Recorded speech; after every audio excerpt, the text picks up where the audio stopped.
Donc en fait, on passe de la science à la formation, donc qui est essentielle. Et là, on va passer à la présentation de Patrick Nataf. Et ils vont faire le selfie entre-temps. Et après, on va passer à celle de Frédéric sur l'hologramme, sur l'utilisation de la réalité mixte et sur la nécessité de l'utilisation du numérique et de l'innovation pour se former. Oui, merci de l'invitation. Alors, c'est une heure tardive, donc on va faire beaucoup de cinéma et beaucoup de choses qu'on va montrer. On va parler de téléportation et d'immersion, en fait. La formation chirurgicale, elle est importante et elle est classique. Hein. C'est le compagnonnage, on est un en face de l'autre, on apprend et au fur et à mesure, on fait toute notre gestuelle. Ça nécessite du temps, ça nécessite quand même de l'envie, de l'enthousiasme, de la passion.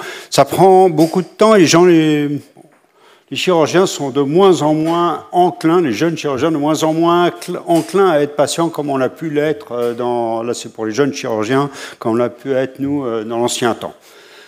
Mais on va peut-être essayer de trouver des petites formules pour arriver à aller un peu plus vite. Et ça va être la réalité mixte, ça va être les technologies immersives, ça va être des technologies qui vont nous permettre carrément, sans être présents, de pouvoir assister à une opération, à la comprendre et même à la pratiquer. Alors les technologies immersives, d'abord on va les définir. Qu'est-ce que c'est? Qu'est-ce qu'on doit faire? Qu'est-ce qu'on doit utiliser?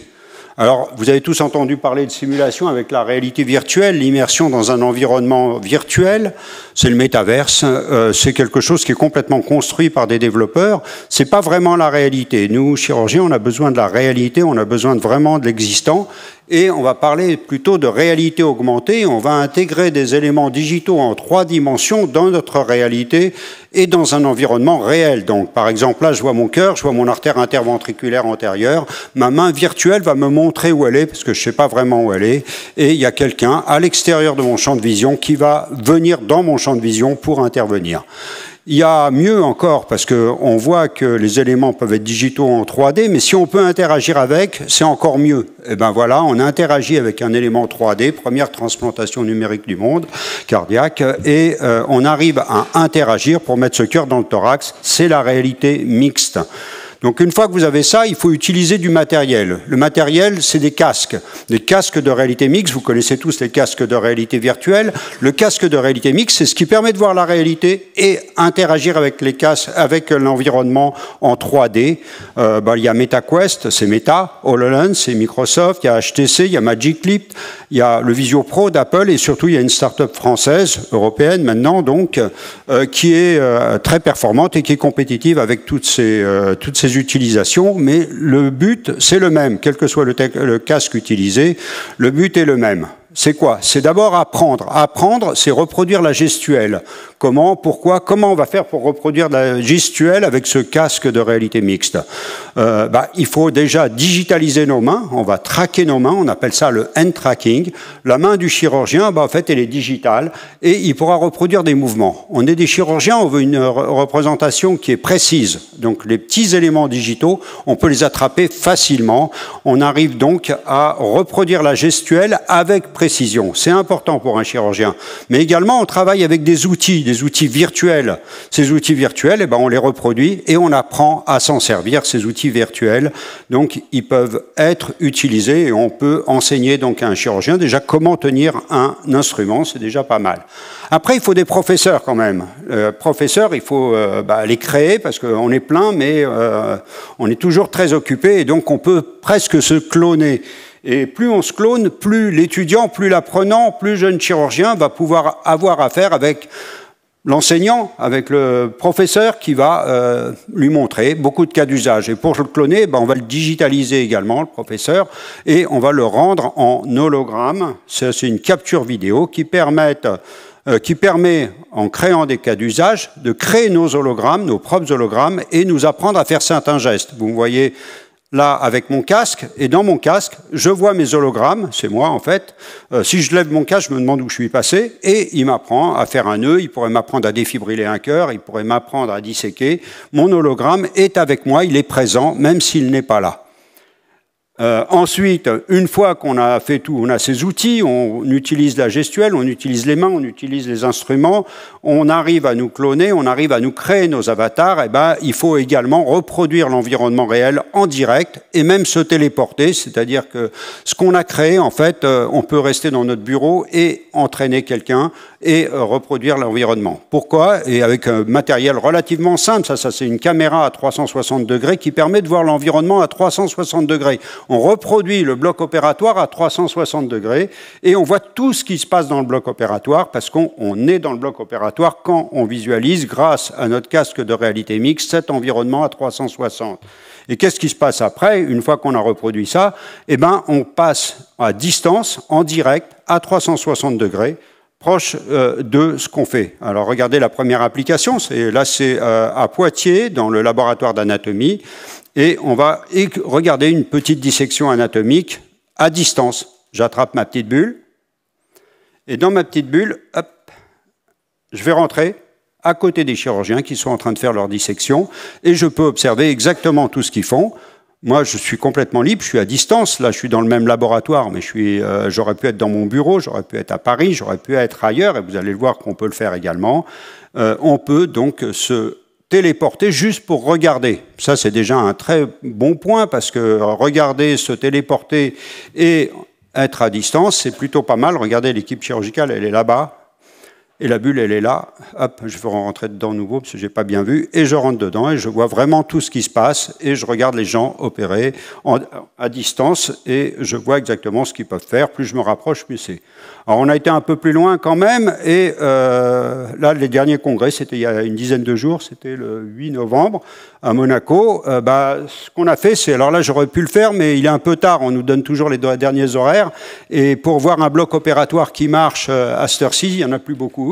Il peut y en avoir, mais c'est aléatoire. Mais là, je vais vous raconter de ce qui s'est passé à Monaco. À Monaco, moi, j'étais dans la salle de conférence.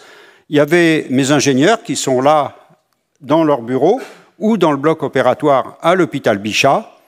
Et je me suis téléporté en direct dans le bloc opératoire avec les avatars des ingénieurs, de notre infirmière, qui sont eux aussi à distance, 3 personnes, à distance, dans le bloc opératoire, tout ça retransmis en direct. Alors, on a du mal à y croire, mais c'est juste tout bête. Pendant c'est ce que j'aurais pu faire ce soir. Je mets mon casque de réalité mixte, j'appuie. Il n'y a pas le son, c'est dommage. On avait dit qu'il y avait le son. C'est la téléportation, c'est-à-dire qu'on peut à tout moment aller dans une salle d'opération et qu'on peut discuter, dialoguer un à un avec des intervenants qui peuvent être les 3 intervenants, Erwan, Cédric, Aniel et moi. On est dans 3 endroits différents et on est en direct dans un bloc opératoire sur lequel on peut intervenir, donner des conseils, gérer des images, etc. Voilà un peu comment on fait, en direct, en live, devant tout le monde. J'aurais pu vous le faire ce soir. Je ne l'ai pas fait. Et maintenant, on avance un peu, parce qu'on se téléporte, mais on peut également interagir avec des éléments 3 dimensions. C'est-à-dire qu'on peut être en avatar dans le bloc opératoire, et on peut manipuler également des objets en 3 dimensions. Là, un cœur, mais on pourrait prendre les petits instruments qui sont à côté, et à distance, également, expliquer comment on peut faire un geste, et guider un chirurgien éventuellement. Si le chirurgien avait le casque, il pourrait également suivre les conseils du chirurgien qui est à distance et qui lui indique exactement comment faire. Il y a 15 jours, c'était la première fois, mais là, ce coup-là, j'étais pas en direct dans la salle de conférence, j'étais à Montréal. Et dans cet événement qui était prestigieux, on peut le dire, j'étais dans mon bureau à Montréal. Voilà, et je me suis retrouvé à l'académie. Alors moi, je suis au milieu, je ne sais pas si vous me reconnaissez avec le casque. Il y a Aubin Nassif, qui est un jeune chirurgien, qui était dans un autre bureau également. Et de Montréal, de mon bureau à Montréal, du bureau d'Aubin Nassif à Paris et le bloc opératoire du Centre cardiologique du Nord à Saint-Denis, on s'est pointé et on a discuté également. Et en plus, on voyait la vue opératoire du chirurgien, c'est-à-dire que l'avatar regarde exactement ce que le chirurgien fait. Il a dans son champ de vision directement la vue opératoire et vous avez vu que les outils précédents pourraient même permettre de guider le chirurgien pendant son geste. Et pour finir, je vais juste laisser... Alors, il faut remettre le son, s'il vous plaît. Je vais juste laisser parler Aubin Nassif, qui est notre interne, parce que c'est une chose il va nous dire ses impressions en étant à distance. Tu penses au bain de cette entrée en direct dans le bloc opératoire que normalement tu ne devrais pas connaître. Bonjour monsieur, bonjour à tous. Je pense que c'est une voie d'accès en fait qui est formidable. C'est l'accès à un endroit qui est potentiellement inaccessible. Quand on est un jeune chirurgien, on a accès au bloc, certes, mais à celui où on est. Mais si on est 50 jeunes chirurgiens, on peut pas tous voir la même chose au même moment. Là, on peut. Ou bien, si on est seul, mais qu'on veut voir ce qui se passe dans un autre bloc ailleurs, normalement, c'est pas possible. Et bien là, on peut. L'endroit inaccessible, ça peut aussi juste être la place du premier opérateur. Voilà, il pourrait remplacer le premier opérateur, il peut se balader, il peut voir des tas d'opérations en même temps sans avoir à faire tous ces efforts pour rentrer au bloc opératoire où on est quand même. Voilà, je vous remercie pour votre attention et mon avatar vous dit au revoir.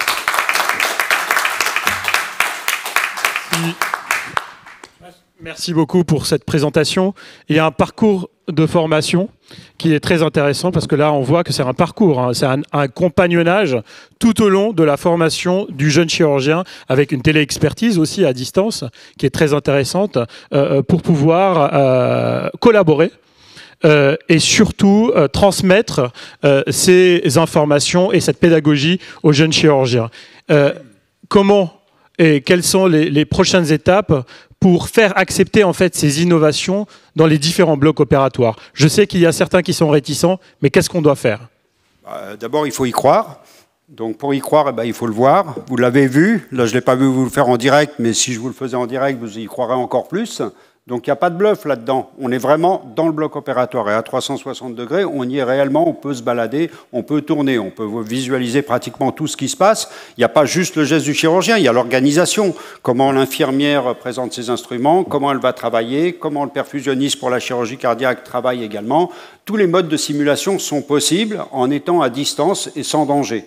Il y a la gestuelle qu'on va apprendre et on va, pour l'expertise à distance, une fois qu'on a passé cette phase de formation, l'expert va pouvoir vous avez vu les hologrammes, on peut se fondre dans notre hologramme avec la gestuelle du chirurgien et mettre nos mains, superposer nos mains sur les mains du jeune chirurgien et le guider avec nos instruments comme si c'était lui qui les faisait, il n'a plus qu'à suivre. Donc il y a plusieurs étapes à suivre. Comment le faire admettre dans nos blocs opératoires? C'est une conduite du changement qui va être longue, mais tout est long et on apprend. Il faut être très patient pour apprendre la chirurgie. Il va falloir être très patient pour faire venir la technologie au bloc opératoire également. Bien sûr. Nissim, qu'est-ce que tu en penses? Comment on peut intégrer cela? Ça a l'air assez extraordinaire. J'ai juste une petite question par curiosité. Quelle est la courbe d'apprentissage de l'utilisation des outils numériques avant, je veux dire, le compagnonnage en temps réel? Ouais. Alors, comment utiliser en fait cette réalité mixte et ces outils pour arriver à les utiliser facilement? Tout est intuitif, à vrai dire. Et plus on est jeune, plus c'est intuitif. C'est-à-dire qu'en fin de compte, si on interroge les gens à partir de 20 ans, mes ingénieurs ont 20 ans, pour eux c'est naturel. Pour quelqu'un de 60 ans, c'est moins naturel, mais quand on met le casque et quand on utilise nos mains, c'est tout à fait normal. Donc à partir du moment où on arrive à comprendre que le casque qu'on met va nous servir, c'est plus facile encore à utiliser qu'un ordinateur. On a nos claviers, vous l'avez vu sur les HoloLens, sur ce qui a été formé, c'est vraiment pas compliqué. Donc l'utilisation, elle peut être tout de suite. Après, c'est les cas d'usage qu'on va créer. Parce qu'en fait, ce qu'il faut, c'est des choses qui vont nous servir. Et on va nous dire pourquoi apprendre à faire un nœud avec un hologramme alors qu'on peut prendre un barreau de chaise et faire le nœud avec une ficelle. C'est vrai. Donc il y a beaucoup de choses qu'on va devoir faire. Qu'est-ce qu'on doit enseigner? Qu'est-ce qui va être le plus utile à l'étudiant et comment l'évaluer? Est-ce que les méthodes classiques sont meilleures ou moins bonnes?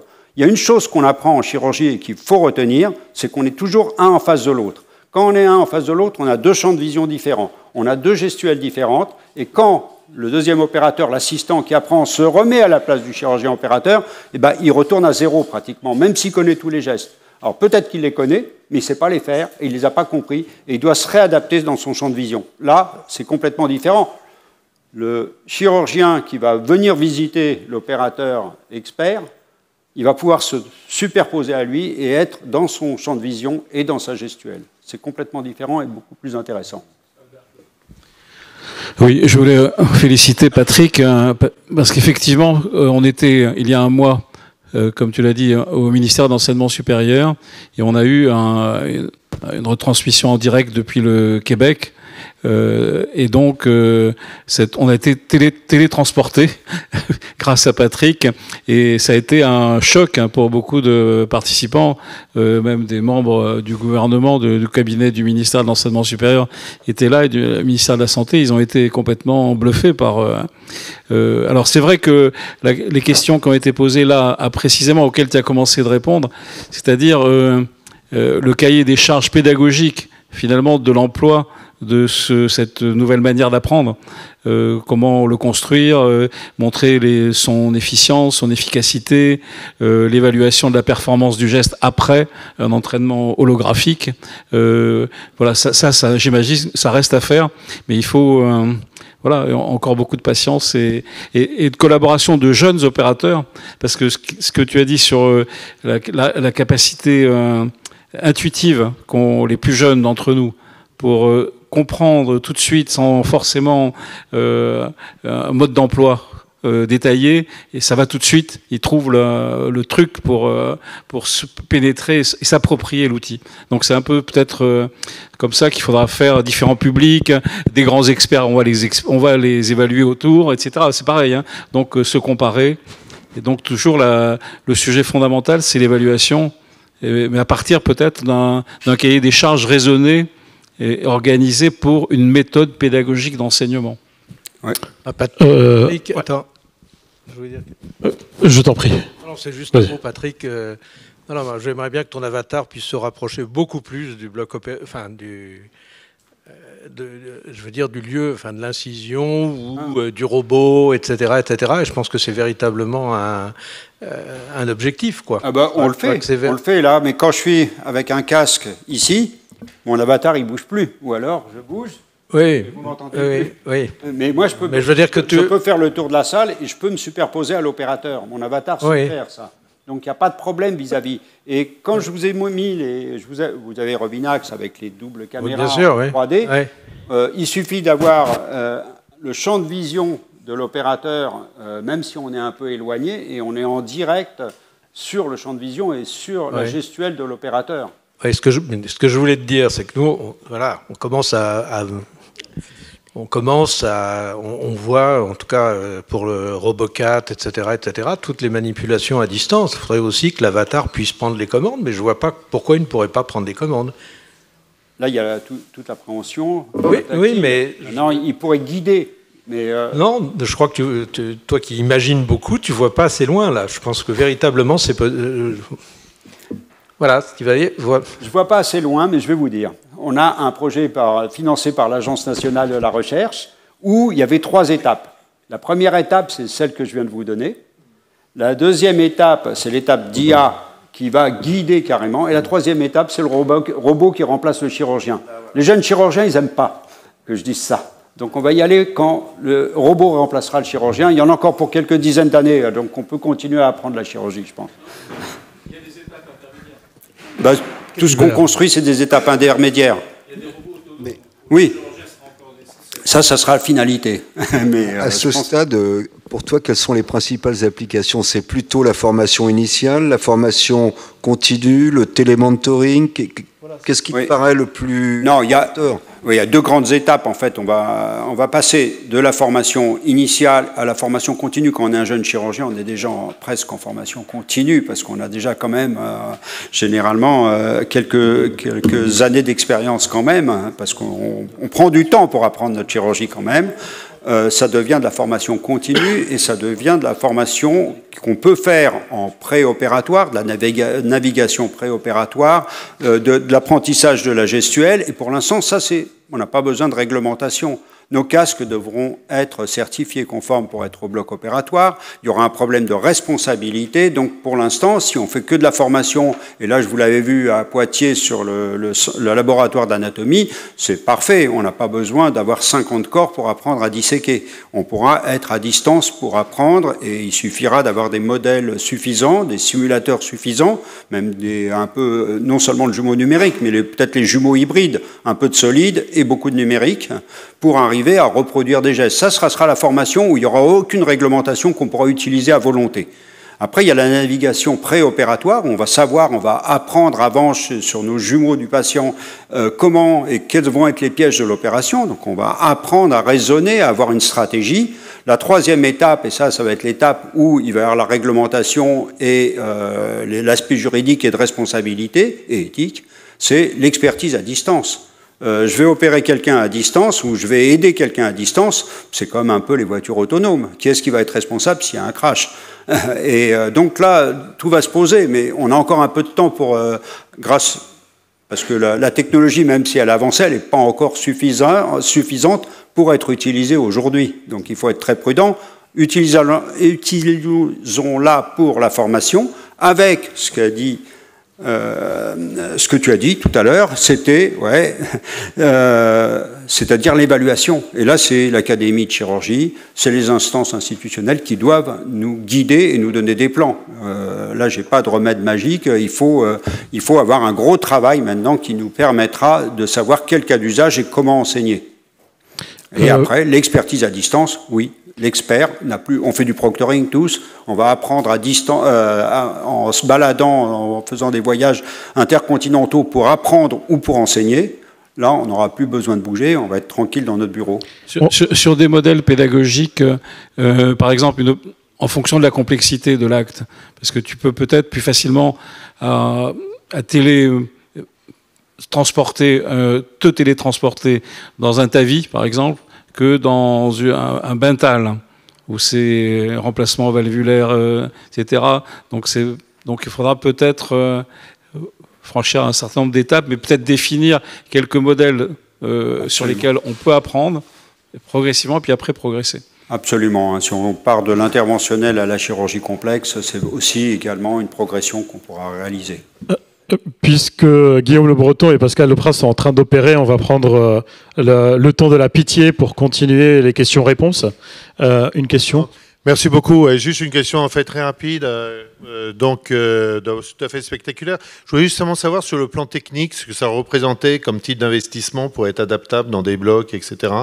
Et par où en fait vous êtes passé, en fait combien de personnes, ça représente quoi en diffusion dans le futur ou maintenant en fait technique pour l'adapter. Alors là je parle avec une casquette de directeur général de l'IHU de Strasbourg, pour savoir à peu près avec quoi vous avez travaillé pour obtenir ça. C'est tout à fait spectaculaire. Alors, si c'est Strasbourg, on est beaucoup moins riche. Et on est sur Paris et on a beaucoup moins de moyens parce qu'on a commencé avec pratiquement rien d'abord, jusqu'à qu'on ait un Labcom qui nous a permis d'avoir un minimum de financement et on travaille avec la start-up française Kelinx qui nous a permis d'avoir également les casques et au départ la compétence des ingénieurs de cette start-up. Donc ça veut dire qu'on avait zéro moyen et juste des idées. Mais ça a été assez vite. Alors, Stan Larocque devait venir avec moi. Je l'ai rencontré il y a 5 ans. Il m'a montré son premier casque de réalité mixte. Je comprenais même pas ce que ça voulait dire. Je lui ai dit, viens au bloc avec moi et tu vas voir à quoi ça peut servir. Il est venu au bloc. Il a vu 3 blocs. Il savait déjà toute la chirurgie cardiaque. Et le lendemain, il m'a dit, il faut qu'on travaille ensemble. Il a mis 4 ans à sortir son casque. C'était il y a, voilà. Et là, c'était en 1 an où on a eu le casque, on a commencé à foncer. Et on a pu utiliser le matériel. Le casque, donc, il nous a rien coûté, en gros, parce qu'on était Labcom avec une collaboration avec un partenaire industriel, et les ingénieurs faisaient partie de la start-up, et on leur donnait juste nos recommandations, qu'est-ce qu'il fallait faire. C'était le premier point. Deuxième point, vous l'avez pas vu à l'INSERM, mais on a une capsule de téléportation, c'est-à-dire qu'au lieu d'avoir le casque, on est à 360 degrés dans le bloc opératoire, et là, on a appris l'imagerie, du moins, la reconstitution de l'environnement à 360 degrés, c'est la petite caméra ronde. Ça coûte quelques milliers d'euros. On a eu des financements universitaires et INSERM et on a pu s'acheter ces caméras, cette caméra. Maintenant, on en a une dizaine parce qu'on a gagné un peu de sous entre-temps. Et cette caméra-là permet de reconstruire n'importe quel bloc opératoire dans n'importe où au monde et on peut la placer très simplement avec 3 trépieds qui coûtent 50 € sur Amazon pour le mettre dans le bloc opératoire. Un casque qui coûte que dalle, une caméra qui coûte un peu plus cher, quelques milliers d'euros. Et on arrive à se téléporter. Pourquoi ? Parce qu'après, on a évolué.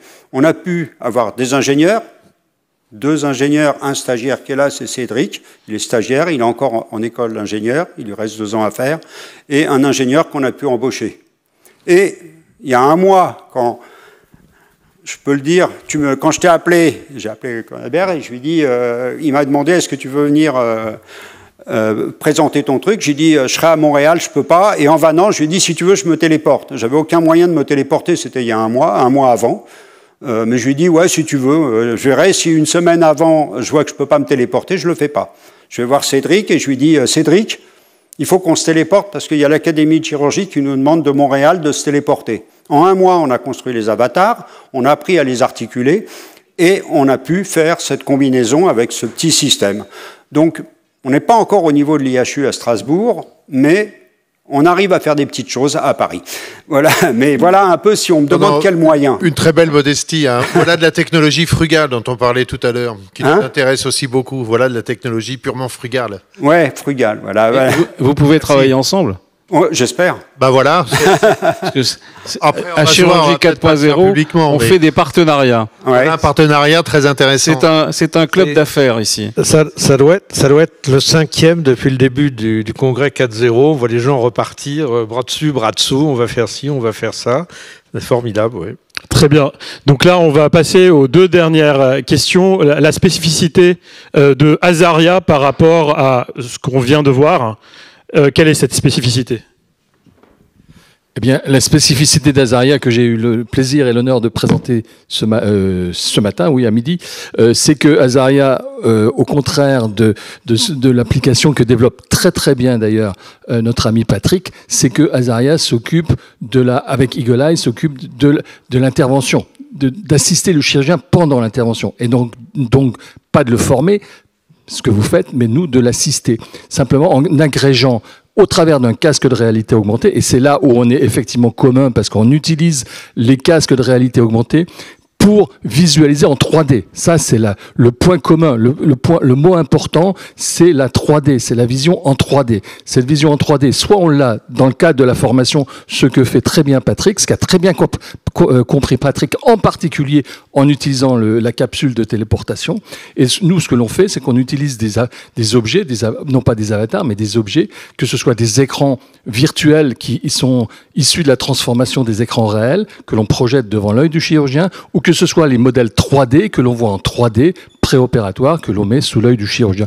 Voilà, très très simplement, mais je suis tout à fait d'accord avec toi pour dire que le temps de la transformation est très long et donc il faut prendre la mesure, que ce soit en formation, que ce soit dans le changement de la procédure au niveau du bloc, parce que la technologie n'est pas une fin en soi, la technologie n'est valable que si elle s'applique à des cas d'usage très très précis. Voilà, bravo en tout cas Patrick.